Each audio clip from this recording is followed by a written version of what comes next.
नमस्कार साथियों। पढ़ते टॉपिक हमारा चल रहा था। कल हमने कृत प्रत्यय के बारे में पढ़ा। आज हम तदित प्रत्यय के बारे में पढ़ेंगे। प्रत्यय की परिभाषा आपने पढ़ी है। ऐसे शब्दांश जो किसी शब्द या धातु के अंत में जुड़कर नए शब्द की रचना करते हैं, प्रत्यय कहलाते हैं। अब किसके अंत में जुड़ रहे हैं? अगर शब्द के अंत में जुड़ रहे हैं तो वे क्या कहलाएंगे? तदित प्रत्यय कहलाएंगे। और किसी धातु के अंत में जुड़ रहे हैं तो वे कृत प्रत्यय कहलाएंगे। जैसे कि लेखक में आपने देखा था कि लिख धातु में जुड़ रहा है तो ये क्या हो गया? अक प्रत्यय क्या हो गया? यहाँ पे लेखक में आपका कृत प्रत्यय हो गया। और यही अगर पुरुष शब्द में जुड़ रहा है, पुरुषत्व का निर्माण कर रहा है, तो यहाँ पे त्व प्रत्यय क्या होगा? तदित प्रत्यय हो गया, क्योंकि यह शब्द में जुड़ रहा है और यह धातु में जुड़ रहा है। कृत प्रत्यय के बारे में आपने कल पढ़ा है। आज हम तदित प्रत्यय के बारे में पढ़ेंगे। जैसा कि आप जानते हैं कि तद्धित प्रत्यय कौन से होते हैं? जो किसी शब्द में जुड़ते हैं। अब वह शब्द कुछ भी हो सकता है, संज्ञा हो सकता है, सर्वनाम हो सकता है, विशेषण हो सकता है, अव्यय हो सकता है। तो किसी शब्द में जुड़ने वाला प्रत्यय तद्धित प्रत्यय कहलाता है तथा तद्धित प्रत्यय के योग से बना हुआ शब्द तद्धितांत शब्द कहलाता है।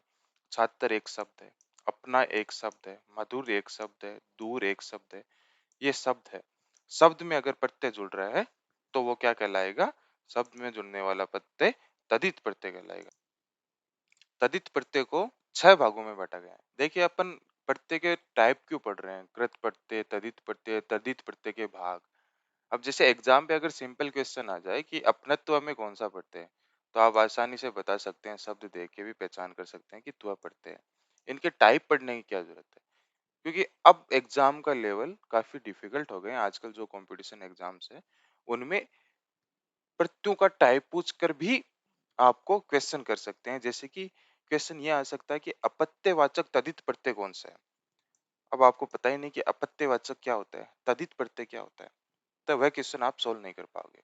तो ऐसे क्वेश्चंस को हल करने के लिए हम प्रत्ययों के प्रकार पढ़ रहे हैं।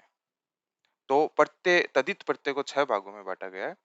पहला है कर्तृवाचक तदित प्रत्यय, दूसरा है भाववाचक तदित प्रत्यय, संबंधवाचक तदित प्रत्यय, अपत्यवाचक तदित प्रत्यय, ऊनतावाचक तदित प्रत्यय और स्त्रीवाचक तदित प्रत्यय।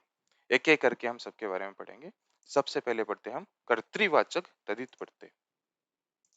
तदित प्रत्यय के योग से बना हुआ कोई शब्द यदि वाक्य में कर्ता कारक के रूप में प्रयुक्त होता है तो वहां वह कृतवाचक तदित प्रत्यय माना जाता है। जैसे आप यहाँ पे देख रहे हैं कि फल वाला फल लेकर आया, लखेरा चूड़ियां बनाता है। तो फल वाला में वाला प्रत्यय हटाने पर आपको यहाँ पे फल क्या मिल रहा है? शब्द मिल रहा है। शब्द मिलने पे ये कंफर्म होगा कि यहाँ पे तदित प्रत्यय है। फिर फल वाला क्या है? एक कर्ता है। लखेरा क्या है? कर्ता है। लोहार क्या है? कर्ता है। मुखिया कर्ता है। दूध वाला कर्ता है। यानी कर्ता शब्द का निर्माण हो रहा हो तो वहां पर क्या होगा? कर्तृवाचक तदित प्रत्यय होगा। अब इसमें लोहार में अगर आपको प्रश्न पूछे कि कौन सा प्रत्यय है तो आप क्या कहेंगे? पहले आप देखेंगे लोहार में प्रत्यय अलग करने पर लोहा शब्द निकल के आ रहा है, शब्द निकल के आ रहा है, धातु नहीं निकल के आ रही है, इसलिए यहाँ पर तदित प्रत्यय होगा। अब लोहार अपने आप में कर्ता शब्द है, इसलिए यहाँ पे कर्तृवाचक तदित प्रत्यय होगा। ऐसे ही मुखिया में होगा, ऐसे ही दूध वाला में होगा, ऐसे ही फल वाला में होगा, ऐसे ही लखेरा में होगा। जहाँ पे कर्ता प्रयोग होगा और प्रत्यय किसी शब्द के साथ में जुड़ा हुआ होगा वहां पे कर्तृवाचक तदित प्रत्यय होगा। नेक्स्ट पढ़ते हैं अपन भाववाचक तदित प्रत्यय। संज्ञा सर्वनाम विशेषण के अंत में जुड़कर यानी किसी शब्द के अंत में जुड़कर भाववाचक संज्ञा का निर्माण करने वाला प्रत्यय भाववाचक तदित प्रत्यय कहलाता है। दो कंडीशन है कि एक तो शब्द में प्रत्यय जुड़ना चाहिए, शब्द में जुड़ेगा तो वो क्या हो जाएगा? तदित प्रत्यय हो जाएगा। फिर अगर जो प्रत्यय युक्त शब्द बन रहा है वो कोई भाववाचक संज्ञा है, जैसे भोलापन, सुंदरता, दिखावा, जयकार, मिठास, भलाई, सादगी, चिकनाट, निकटता, ये क्या है? भाववाचक संज्ञा है। तो भाववाचक संज्ञाओं का निर्माण होता है तो वहां पर क्या होगा? भाववाचक तदित प्रत्यय होगा। शब्द में जुड़ेगा, तदित प्रत्यय है, भाववाचक संज्ञा बनी इसलिए भाववाचक तदित प्रत्यय है। नेक्स्ट पढ़ते हैं अपन संबंधवाचक तदित प्रत्यय। तदित प्रत्यय के योग से बना हुआ कोई शब्द यदि मूल शब्द के साथ अपने किसी संबंध को प्रकट करता है तो वहां ये संबंधवाचक तदित प्रत्यय माना जाता है। मूल शब्द के साथ में संबंध प्रकट करता है। राष्ट्रीय का मतलब क्या होता है? राष्ट्र से संबंधित। सामाजिक का क्या मतलब होता है? समाज से संबंधित। चचेरा का मतलब होता है चाचा से संबंधित। प्रामाणिक का मतलब होता है प्रमाण से संबंधित। मौखिक का मतलब होता है मुख से संबंधित। ननिहाल का मतलब क्या होता है? नानी से संबंधित। तो राष्ट्र से संबंधित क्या है? राष्ट्रीय। यानी कोई तदित प्रत्यय के योग से बना हुआ कोई शब्द यदि मूल शब्द के साथ अपने किसी संबंध को प्रकट करता है तो वहां संबंधवाचक तदित प्रत्यय माना जाता है। मूल शब्द क्या है? राष्ट्र एक मूल शब्द है। राष्ट्र एक मूल शब्द है जिसमें ई प्रत्यय जुड़ने पर राष्ट्रीय बना। समाज एक मूल शब्द है जिसमें इक प्रत्यय जुड़ने पर सामाजिक बना। अब ये सामाजिक शब्द इस समाज से संबंधित सामाजिक होता है ना, प्रमाण से संबंधित प्रामाणिक होता है। तो इस तरह के शब्दों में जो प्रत्यय होगा वह कौन सा होगा? संबंधवाचक तदित प्रत्यय माना जाएगा। तो एग्जाम में क्वेश्चन आ जाए कि प्रामाणिक शब्द में कौन सा प्रत्यय है, तो वहां पर आप बोलेंगे, वहां पर आप टिक करेंगे संबंधवाचक तदित प्रत्यय पर। नेक्स्ट पढ़ते हैं अपत्यवाचक या संतानवाचक तदित प्रत्यय। तदित प्रत्यय के योग से बना हुआ कोई शब्द यदि मूल शब्द से उत्पन्न होने का अर्थ अथवा संतान बोधक अर्थ प्रकट करता है तो वहां पर अपत्यवाचक तदित प्रत्यय माना जाता है। मूल शब्द से उत्पन्न होने का अथवा संतान बोधक अर्थ प्रकट करता हो। जैसे कि मानव है तो मानव का क्या अर्थ होता है? मनु की संतान मानव होती है। दानवी क्या होती है? धनु की संतान दानवी होते हैं। पांडव क्या होते हैं? पांडु की संतान पांडव होते हैं। कौन्तेय क्या होते हैं? कुंती की संतान कौन्तेय होते हैं। तो संतान बोधक अर्थ प्रकट हो रहा हो या फिर मूल शब्द से उत्पन्न होने का अर्थ प्रकट हो रहा हो, ये मूल शब्द है। मनोज क्या होता है? जो मन में उत्पन्न होने वाला। सरोज क्या होता है? जो सर में उत्पन्न होने वाला यानी सरोवर में उत्पन्न होने वाला, है ना। तो उत्पन्न होने का भाव प्रकट हो या संतान बोधक भाव प्रकट हो जिन शब्दों में, वहां पर आपके अपत्यवाचक या संतानवाचक तद्धित प्रत्यय माना जाएगा। तो अगर क्वेश्चन आ जाए कि मानव में कौन सा प्रत्यय है तो आप कहेंगे कि मानव में अपत्यवाचक या संतानवाचक तद्धित प्रत्यय है। नेक्स्ट पढ़ते हैं ऊनतावाचक तद्धित प्रत्यय।